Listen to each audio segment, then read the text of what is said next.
Hello दोस्तों, आप सभी का वेलकम है इस क्लास के अंदर। Reasoning by Sachin Soni channel पे सभी का वेलकम है। देखिए स्टूडेंट, इस क्लास में अपन देखने वाले हैं आरआरबी पीओ क्लर्क के रीजनिंग के एमसीक्यू अपन कवर करेंगे, पजल एंड सिटिंग अरेंजमेंट के। आप सभी को पता है कि आरआरबी पीओ 2025 के अंदर आपकी काफ़ी अच्छी वैकेंसी आपकी आने वाली है। जिन भी स्टूडेंट की हिंदी इंग्लिश कमज़ोर है, जो बैंकिंग सेक्टर में जाना चाहते हैं, उनके लिए काफ़ी अच्छा मौका है कि भाई आरआरबी बैंक के अंदर आप ज्वाइन कर पाएँ। ठीक है, तो इस क्लास के अंदर myself Sachin Soni, reasoning by Sachin Soni channel पे सभी का वेलकम है। इस क्लास के अंदर अपन देखने वाले हैं रीजनिंग का काफ़ी इंपॉर्टेंट टॉपिक है पजल एंड सिटिंग अरेंजमेंट। ठीक है, अगर अपन पैटर्न की अपन बात करें कि भाई इसका क्या पैटर्न होता है आरआरबी पीओ क्लर्क के अंदर। देखिए, पीओ के अंदर आपके 3 चरण होते हैं। एक तो आपका प्रीलिम्स होता है, फिर आपका मेंस होता है, फिर आपका इंटरव्यू होता है। ठीक है, उसके बाद आपका फाइनल आपकी पोस्ट जोन में आपको मिलती है। दूसरा आपका क्लर्क का एग्जाम होता है, जिसके अंदर आपका प्रीलिम्स का एग्जाम होता है। उसके बाद आपका मेंस का एग्जाम होता है। मेंस के एग्जाम के अंदर जो आपकी कट ऑफ पार करते हैं, यानी कि जो आपकी रैंक बनती है, उस आधार पे आपको पोस्ट मिल जाती है। यानी कि कहने का मतलब ये है कि भाई क्लर्क के एग्जाम के अंदर आपको इंटरव्यू नहीं देना होता है। ठीक है, अगर अपन पेपर की बात करें, प्रीलिम्स लेवल के अपन पेपर की अपन बात करें, पी और क्लर्क दोनों की। ठीक है, पीओ क्लर्क में जो प्रीलिम्स का जो पेपर होता है, बस डिफिकल्टी लेवल के आधार पे आपका अलग अलग होता है। ठीक है, पीओ का पेपर होगा थोड़ा आपका मॉडरेट टू हाई लेवल का होगा, हार्ड लेवल का होगा। और जो प्रीलिम्स और जो क्लर्क का एग्जाम होगा वो इजी टू मॉडरेट की तरफ होगा। यानी कि हाँ, जो आपके इजी क्वेश्चन होंगे मॉडरेट की तरफ मूव करते हुए सिंपल क्वेश्चन आपके देखने को मिलेंगे। अगर अपन पैटर्न की अपन बात करें, इसके अंदर आपकी मैथमेटिक आती है और रीजनिंग आती है। ठीक है, यानी 40 नंबर की तो आपकी मैथ आएगी और 40 नंबर की आपकी रीजनिंग आएगी। यानी कि 40 नंबर वाला जो पोर्शन आपका रीजनिंग का है, देखिए स्टूडेंट, अगर आप सही तरीके से करें तो 40 में से 40 नंबर आप आसानी से ला सकते हैं। टोटल 80 में से आपकी कट ऑफ बनती है। टोटल आपकी 80 में से आपकी कट ऑफ बनती है।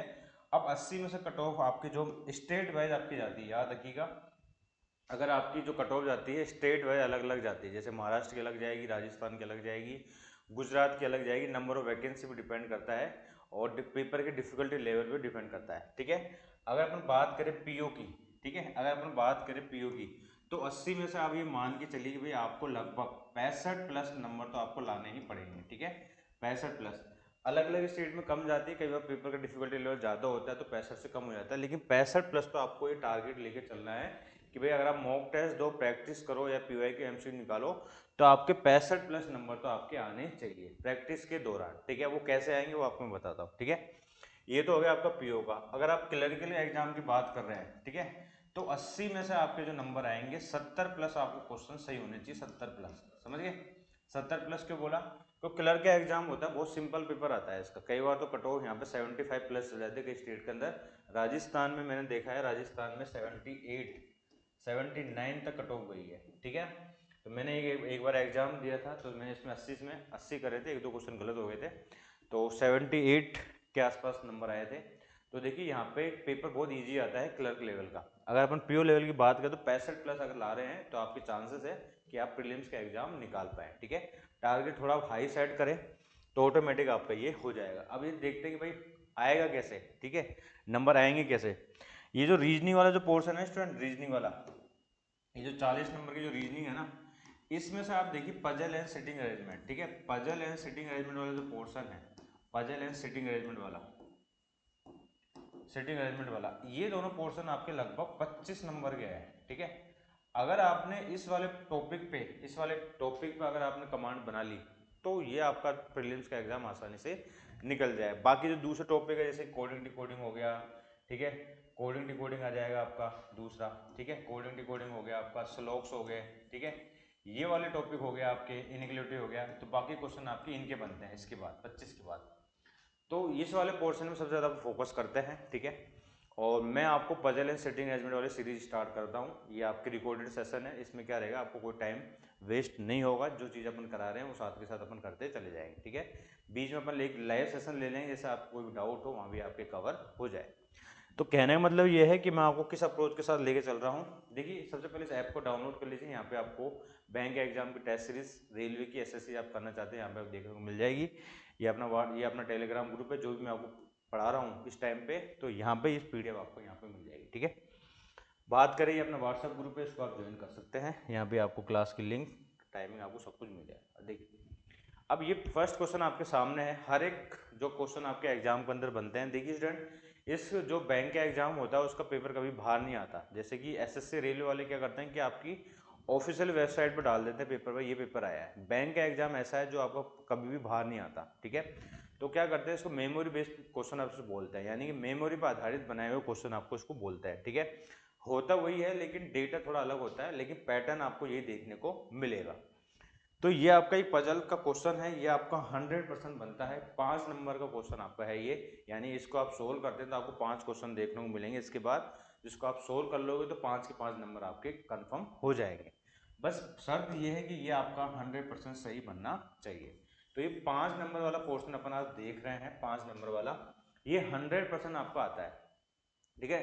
इस टाइप का क्वेश्चन आपका 100% आपका आता है। किस टाइप का है, क्या आपकी इसकी अप्रोच रहनी चाहिए सोल्व करने के दौरान, क्या आपको उसको ध्यान रखना है, उन सभी चीज़ों के बारे में अपन देखने वाले हैं, ठीक है। तो आप सभी का वेलकम है इस क्लास के अंदर reasoning by Sachin Soni channel पे। देखिए सर, इसका डायरेक्शन को सबसे पहले रीड करो क्या बोल रहा है इसके अंदर। क्या 8% आपको दे रखे हैं जिनका 4 महीनों में अलग अलग डेट पे जन्म हुआ है, यानी कि हर महीने की 2 डेट दे रखी है आपकी, एक तो 9 तारीख, एक दे रखी है आपकी 26 तारीख। महीने कौन कौन से हैं, अप्रैल, मई, जून और जुलाई। यानी अप्रैल की 2 तारीख 9 और 26, मई की 2 तारीख, जून की 2 तारीख और जुलाई की 2 तारीख।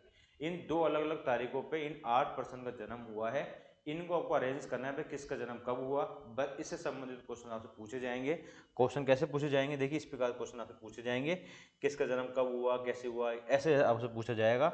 अगर आप इसको सही बना लेते हैं तो आपका 100% क्वेश्चन आपका सोल्व हो जाएगा, ठीक है। अपन इसको हिंदी में सोल्व करते हैं, इंग्लिश में सोल्व कर सकते हैं, कोई दिक्कत नहीं है।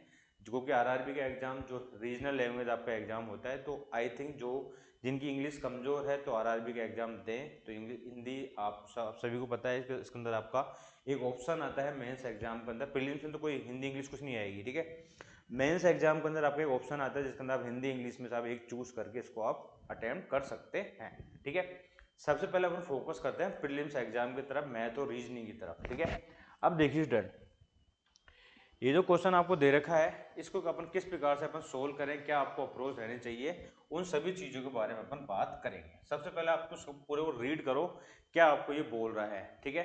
अब देखिए 8% आपके दे रखे हैं अलग अलग। अब मैं इसको एक बार इसको डायग्राम में आपको क्या अप्रोच रखनी है उस चीज के बारे में आपको मैं बता रहा हूँ, ठीक है।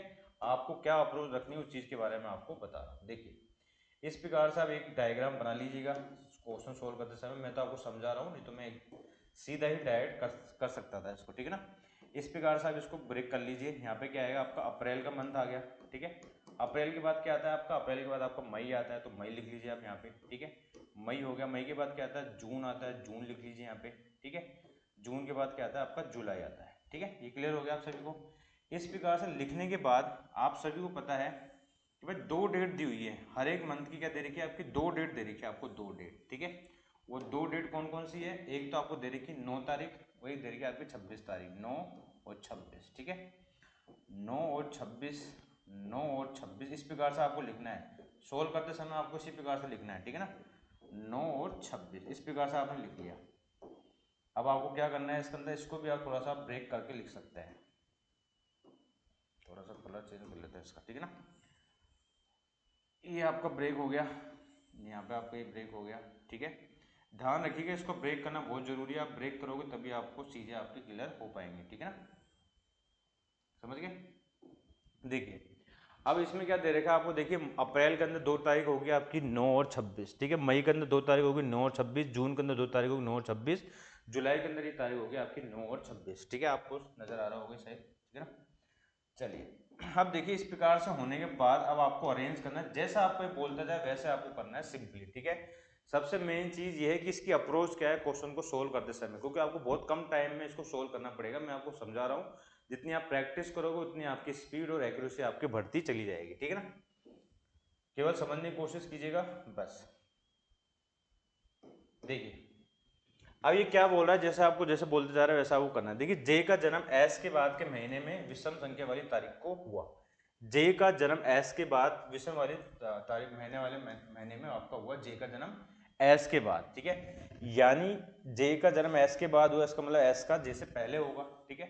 इस प्रकार से होगा आपका ये डायग्राम, आपको इस प्रकार से बनेगा, है ना। और याद रखिएगा ये आपका अप्रैल, जनवरी, फरवरी, मार्च, अप्रैल आपको 31 पे आता है, ठीक है। जनवरी फरवरी मार्च अप्रैल आपका 30 पे आता है, ठीक है। 30 का महीना होता है आपका अप्रैल का, 30 का महीना जो चल भी रहा है, ठीक है। 30 का, मई का 31 का होता है, जून का 30 का होता है, जुलाई का आपका 31 का होता है। इन चीज़ों को लिखना जरूरी है क्योंकि इसने पहले ही बोल दिया भाई जे का जन्म एस के बाद महीने की विषम संख्या वाली तारीख को हुआ और एल के बीच में किसी भी व्यक्ति का जन्म नहीं हुआ। इसका मतलब ये है कि भाई और एल आपके एक साथ आएंगे, या तो ऊपर हो सकता है या फिर नीचे हो सकता है। ये दो कंडीशन आपके यहाँ पे बन जाएगी, समझ गए आप, ठीक है ना। और एल के बीच में किसी व्यक्ति का जन्म नहीं हुआ, इसका मतलब और एल आपके एक साथ आएंगे। हो सकता है ओ आपका पहले हो ओ का जन्म, या फिर हो सकता है ओ का जन्म एल के बाद हो। दो कंडीशन मैंने आपके यहाँ पे लिख दी है, ठीक है ना। आगे चलते हैं। आगे क्या बोल रहा है, एम से पहले जितने व्यक्ति का जन्म हुआ है उतने व्यक्ति का जन्म एल के बाद हुआ है, समझ गए। जितने व्यक्ति का जन्म एम से पहले हुआ है उतने व्यक्ति का जन्म एल के बाद हुआ है, ठीक है। जी और एस के बीच में केवल दो व्यक्तियों का जन्म हुआ है, जी और एस के बीच में, ठीक है। क्या बोला ये, जी और एस के बीच में दो व्यक्तियों का जन्म हुआ है। हो सकता है कि भाई एस का बाद में हो सकता है कि भाई जी का जन्म एस के बाद में हो, ठीक है। दो कंडीशन आपके यहाँ पे बन सकती है। जो भी कंडीशन बन रही है उनको एक साथ एक पेज पे आप लिख लीजिए इस प्रकार से, ठीक है। ये हो गया आपका। यू का जन्म ओ जिसका जन्म आर के ठीक बाद हुआ उससे पहले हुआ। इस लाइन को समझने वाली बात है, देखिए यू का जन्म ओ जिसका जन्म आर के ठीक बाद हुआ, यानी आर के ठीक बाद किसका जन्म हुआ, आर के ठीक बाद किसका जन्म हुआ, आपका ओ का जन्म हुआ, समझ गए। ओ का जन्म हुआ और यू का जन्म उससे पहले हुआ था, ठीक है। यू का जन्म उससे पहले हुआ था, यानी कि ओ से पहले हुआ था। वो कहां पे हुआ ये पता नहीं है आपको, ठीक है। इस लाइन को समझने की कोशिश कीजिएगा। यू का जन्म ओ जिसका जन्म आर के ठीक बाद हुआ, यानी कि जिसका किसके लिए आया, ओ के लिए आया, ठीक है। और ओ का जन्म किसके बाद हुआ है, आर के ठीक बाद हुआ है। और यू का जन्म ओ से पहले हुआ है, कब हुआ है ये पता नहीं, लेकिन ओ से पहले हुआ है, ठीक है। समझ गए होंगे आप। अब आपको क्या बोल रहा है, देखिए जी का जन्म उस महीने में हुआ था जिसमें सम संख्या वाले दिन होते हैं। ये सबसे इंपॉर्टेंट लाइन है इस वाले क्वेश्चन के अंदर। यहीं से अपन स्टार्ट करेंगे इसको, ठीक है। यहीं से अपन इसको स्टार्ट करेंगे क्योंकि ये सबसे इंपॉर्टेंट लाइन इसके अंदर आपको देखने को मिल रही है, ठीक है। अब देखिए जी का जन्म उस महीने में हुआ जिसमें सम संख्या वाले दिन होते हैं। इसका मतलब ये है कि भाई जी का जन्म हो सकता है कि भाई अप्रैल की 9 तारीख को। कंडीशन देखिए कितनी सारी बन सकती है, आपको सारा समझाने की कोशिश कर रहा हूँ, नहीं तो मैं तो डायरेक्ट इसको कर सकता था, लेकिन आपको दिमाग में कितनी कंडीशन आ सकती है उन सभी अप्रोच के बारे में बात मैं कर रहा हूँ, ठीक है। तो जी का जन्म एक तो ये हो सकता है भाई जी का जन्म अप्रैल में हो 9 तारीख को। ये हो सकता है भाई जी का जन्म आपका 26 अप्रैल को, क्योंकि ये 30 का महीना है आपका, ठीक है। एक कंडीशन ये है। एक कंडीशन ये है कि भाई ये कंडीशन भी तो है कि जी का जन्म 9 जून को भी तो सकता है। जी का जो जन्म है आपका 9 जून को भी तो सकता है। ये भी तो आपका किसका जन्म, ये भी तो आपका 30 का ही है, ठीक है ना। तो जी का जन्म आपका 9 जून को भी हो सकता है और जी का जन्म आपका 26 जून को भी तो हो सकता है, 26 जून को, समझ गए आप। तो चार कंडीशन आपकी बन गई है, आपके दिमाग के अंदर चार कंडीशन आ गई है। क्वेश्चन आप स्टार्टिंग में सोल्व करें तो आपको लग रहा हो भाई इतनी बड़ी कंडीशन कैसे बनेगी, लेकिन आप कोशिश करोगे प्रैक्टिस करोगे तो सारी चीजें आपकी एलिमिनेट होती चली जाएंगी, ठीक है ना। ये हो गया आपका। अब देखिए जी का जन्म उस महीने में हुआ जिसमें सम संख्या वाले दिन है, अपने चार कंडीशन लिख ली। अब यहाँ पे आपको क्या लाइन दी थी, आपको जी और एस के बीच में दो व्यक्तियों को जन्म हुआ है। इसका मतलब एस आपका यहाँ पे आ जाएगा, इसके हिसाब से एस आपका यहाँ पे आ जाएगा, कोई दो व्यक्तियों को जन्म हुआ है। इसके हिसाब से आपकी नीचे तो कंडीशन बननी थी ऊपर ही बनेगी। तो जी और एस के बीच में दो को जन्म हुआ है, एस आपका यहाँ पे आ जाएगा, ठीक है। अब आपको एक बात वो बोली थी स्टार्टिंग में एस से संबंधित, क्या कि भाई जे का जन्म जो है एस के ठीक बाद हुआ, ठीक है। जे का जन्म एस के बाद हुआ, ठीक बाद नहीं हुआ, लेकिन विषम वाली संख्या वाली तारीख को हुआ। इसका मतलब ये है कि भाई एस नीचे तो नहीं आएगा, एस ऊपर ही जाएगा, जी और एस के बीच में दो का गैप आएगा। और जो जे है वो आपको कहाँ पे आएगा, विषम संख्या वाली तारीख को आएगा, किसके बाद, एस के बाद आएगा, ठीक है।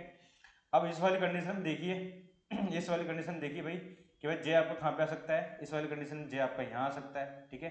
एक कंडीशन में आपका जे आपका यहाँ आ सकता है। इस वाली कंडीशन के हिसाब से आपका जे वाली पोजीशन आपकी यहीं पे बन रही है। इस वाली कंडीशन में वाली कंडीशन आपकी काफी बनेगी, ठीक है। लेकिन चीजें आपको इस प्रकार से लेके चलने की भाई आप आसानी से इसको कर पाए, ठीक है। अब आपको एक को सोल्व करना है और एलिमिनेट करने की कोशिश करनी है, क्या, एक डाटा को लेना है उसको एलिमिनेट करने की कोशिश करनी है जितनी भी आपकी पॉसिबिलिटी है।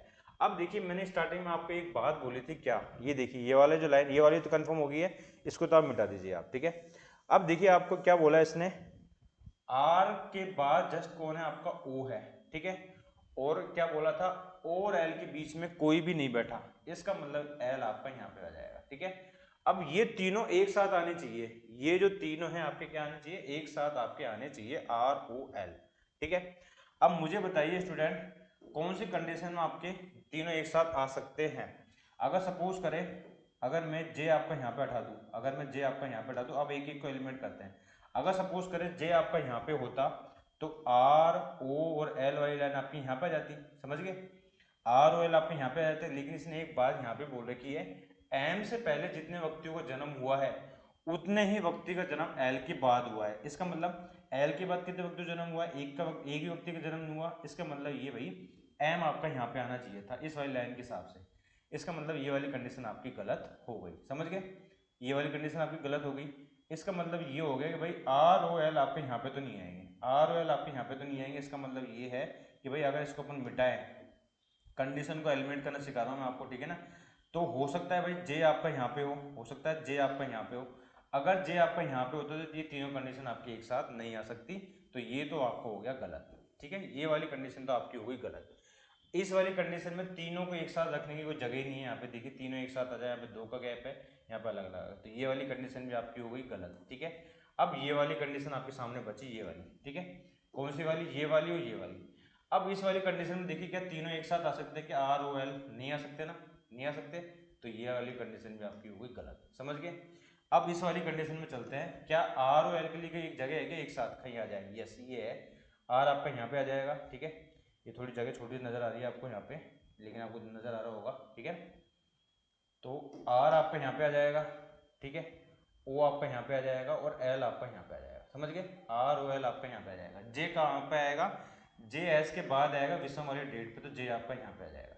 L के बाद कितने व्यक्तियों का जन्म हुआ, किसी का भी नहीं हुआ, तो M के पहले भी किसी का भी नहीं होगा। ये तो बोला है M से पहले जितने व्यक्तियों को जन्म हुआ है उतने ही L के बाद हुआ है, L के बाद कोई नहीं हुआ, M के पहले भी कोई नहीं होगा। ठीक है, बचा कौन सा आपका, जो बचा है आपको वो यहाँ पे आ जाएगा। U के बारे में एक बात बोली थी, U जो है O से पहले है, तो U आपका यहाँ पे आ गया, U आपका O से पहले ही दे रखा है। ठीक है, समझ गए, सारी कंडीशन को एलिमिनेट करने के बाद आपका फाइनल डायग्राम अपना क्या बना, फाइनल डायग्राम अपना ये बना इसके अंदर कि भैया फाइनल डायग्राम जो अपना बना है वो ये बना है इसके अंदर, इस प्रकार से मैं यहाँ बना देता हूँ इसको साफ सुथरे तरीके से। इसको यहाँ बनाया अपन ने ऐसे, ये कंडीशन, ये 2 3 और ये हो गया आपका 4। ठीक है, और इसके अंदर अपन लिख लेते हैं ये अप्रैल, ठीक है, अप्रैल मई और जून और जुलाई। एक बार आप भी बताइएगा, आपने सोल्व करा होगा तो आपका आंसर क्या आया होगा कमेंट सेक्शन में बताइएगा। ठीक है, 9 तारीख 26 तारीख 9 तारीख 26 तारीख 9 तारीख 26 तारीख 9 तारीख और 26 तारीख। ठीक है ना, 9 तारीख और 26 तारीख, इसको आप इस प्रकार से डिवाइड कर लीजिए इसके अंदर ये। ठीक है, ये डिवाइड हो गया अपना, कौन कौन सा आया था, सबसे पहले अपना कौन आ रहा है, आपका M आ रहा है। ठीक है, यहाँ पे आपको क्या आ गया, M आ गया। M के बाद क्या आ रहा है आपका, M के बाद आपका आ रहा है S आ रहा है, JU, SJOU, ठीक है, JOU, GROL, ठीक है, GROL। तो ये आपका फाइनल डायग्राम बना है। इस आधार पे एक एक क्वेश्चन अपन सोल्व करेंगे, सारे क्वेश्चन आपके सही होंगे। अब देखिए क्या बोल रहा है, इनमें से कौन सा कथन आपका सही है। O का जन्म J के बाद हुआ था क्या, O का जन्म J के बाद हुआ है क्या, यस, तो ये वाला स्टेटमेंट तो आपका सही है। ठीक है, J और R का जन्म समान तिथि को हुआ है क्या, J और R का जन्म, J और R का, भाई J का तो 9 तारीख को हुआ है, R का 26 तारीख को हुआ है। ठीक है, तो इसका मतलब J और R का तो अलग अलग तारीख को हुआ है, तो ये वाला तो आपका गलत हो गया। L का जन्म सबसे पहले हुआ था क्या, L का जन्म सबसे पहले हुआ है क्या, देखिए L का जन्म सबसे पहले हुआ है नहीं, M का सबसे पहले हुआ है। ठीक है, तो ये आपका गलत हो गया, यानी कि केवल ऑप्शन, केवल आपका A वाला जो कथन है वो आपका 100% सही है। ठीक है, आगे चलते हैं, निम्नलिखित में से कौन सा युग्म सही है। क्या M का जन्म 26 जून को हुआ है क्या, देखते हैं, क्या M का जन्म 26 जून को हुआ है क्या, M का जन्म 26 जून को नहीं हुआ, 9 अप्रैल को हुआ है। ठीक है, तो ये आपका गलत है। क्या R का जन्म 9 जून को हुआ है क्या, R का जन्म 9 जून को हुआ है क्या, R का 9 जून को हुआ है क्या, R का 26 जून को हुआ है। ठीक है, तो ये भी गलत हो जाएगा आपका। क्या L 9 जुलाई को हुआ है क्या, क्या L आपका 9 जुलाई को हुआ है क्या, L आपका 9 जुलाई को हुआ है क्या, नहीं 26 जुलाई को हुआ है। ठीक है, तो ये भी गलत हो जाएगा। क्या जी 9 अप्रैल को हुआ है क्या जी 9 अप्रैल को हुआ है क्या? जी आपका 9 अप्रैल को हुआ है क्या? जी कहाँ गया आपका? जी आपका 9 जून को हुआ है, ठीक है। तो ये भी आपका गलत हो जाएगा। याद रखिएगा स्टूडेंट, कभी भी ऐसे घबराना नहीं कि भाई चारों मेरे गलत हो गए, क्या इसमें से ऑप्शन नंबर ई टिक कर सकता हूँ? कर सकते हो आप, ठीक है ना। तो इनमें से कोई भी सही नहीं है, option number E is the correct answer. निम्नलिखित में से कौन सा कथन सही है? एम का जन्म उस महीने की 9 तारीख को हुआ था। पहला ऑप्शन ये है, याद रखिएगा, option number A, B, C, D और ई है आपका, ठीक है ना। एम का जन्म उस महीने की 9 तारीख को हुआ जिसके अंदर आपका सम संख्या में दिन था। एम का जन्म 9 तारीख को हुआ, एम का जन्म 9 तारीख को हुआ, सम संख्या में दिन थे क्या अप्रैल के अंदर? अप्रैल के अंदर कितने दिन होते हैं आपके? 30 होते हैं। 31 का महीना होता है, 30 का होता है, 31 का होता है, यस। अप्रैल महीने में हुआ आपका, ठीक है। एम का जन्म उस महीने की 9 तारीख को हुआ जिसमें सम संख्या दिन होता है, यस, ये एकदम सही बात है। जे का जन्म यू के ठीक बाद हुआ है क्या? जे का जन्म यू के ठीक बाद हुआ है क्या? जे का जन्म यू के ठीक पहले हुआ है, ठीक है ना। जब आपको पहले पता चल गया भाई इसका आंसर ये है, तो सारे आपके पहले से गलत होंगे, ठीक है ना। तो इसका आंसर आपका ऑप्शन नंबर ए हो जाएगा सही। जे से पहले जितने व्यक्ति को जन्म हुआ उतने व्यक्तियों के बाद किसका जन्म हुआ, ये आपसे पूछा गया है। जे से पहले, अब देखिए जे से पहले कितने व्यक्तियों को जन्म हुआ? जे से पहले आपके दो व्यक्तियों को जन्म हुआ, एक तो ये और एक ये। अब आपको ये बोल रहा है इतने ही व्यक्तियों को जन्म किसके बाद दो व्यक्तियों को जन्म हुआ, तो आर के बाद दो व्यक्तियों को जन्म हुआ। जे से पहले दो हुआ, आर के बाद दो हुआ, ये तो पूछ रहा है, ठीक है ना। तो इसका आंसर अपना क्या होगा? जे से पहले जितने व्यक्तियों को जन्म हुआ उतने ही व्यक्तियों को जन्म किसके बाद हुआ? आर के बाद हुआ। Option number B is the correct answer, ठीक है। तो इसलिए मुझे कमेंट सेक्शन में बताइए क्या आपको कैसे लगा अप्रोच, कैसे लगा आपको सॉल्यूशन। ये देखिए ये आपका पहली क्लास है, ठीक है। हो सकता है आपको लगे ये सर किस तरीके से कराया है, तो ये आपको इस वाले क्वेश्चन को सोल्व करने का एक तरीका है। सारी कंडीशन को लिख के उसको एलिमिनेट करके जो मेन कंडीशन में जाना है आपको इस प्रकार से आप जा सकते हैं, ठीक है। तो कमेंट सेक्शन में बताइए स्टूडेंट क्लास सभी को कैसे लगी। एक रिकॉर्डेड क्लास है और ये फर्स्ट क्लास है, इसी प्रकार क्लास आपको डेली देखने को मिलेगी reasoning by Sachin Soni channel पे, ठीक है। तो thank you, bye, have a nice day. Channel को सब्सक्राइब कीजिएगा, लाइक कीजिएगा, और कोई भी आपको क्वेरी हो, कोई भी आपको डाउट हो, कोई भी फीडबैक हो, कमेंट सेक्शन में आप दे सकते हैं। और ये अपना व्हाट्सअप ग्रुप है, ठीक है, व्हाट्सअप ग्रुप है, और ये अपने नंबर है। अगर आप चाहें तो इस पे अपनी क्वेरी और डाउट आप पूछ सकते हैं। 23181, ठीक है।